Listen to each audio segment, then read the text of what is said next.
Gilang notadong manglungkabay sa Nadakpan Talisay na sikop pa sa Joint Police Operation sa kapulisan dito sa lungsod sa Sambuan kagabi. Ang report ni Faye Marie Dumabok.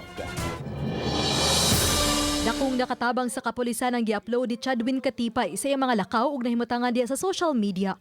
Pasado alas 11 kagabi nasikop si Katipay sa joint operation sa Talisay, Dalagit ug Sambuan Police sa barangay Tangbo sa lungsod sa Sambuan.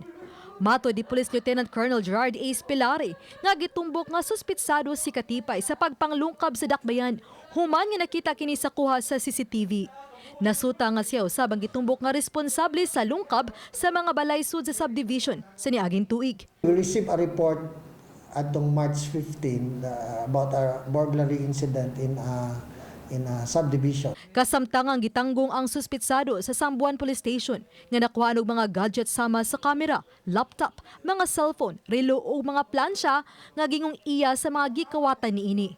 Nakuha usab gikan kaniyang 5 ka mga gagmayng pinakiti sa gituhang shabu. Nahibaw-an namo nga he is also involved in burglary incidents in the south, particularly in the areas of Dalagit and Sambuan. So according to the investigation and the information relayed by the suspect, niabot na kunog sobra sa 30 ka balay ang iyang nasaka.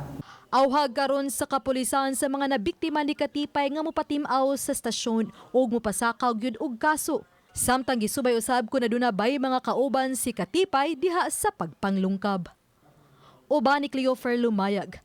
Ako si Faye Marie Dumabok. Balitang Bisdak.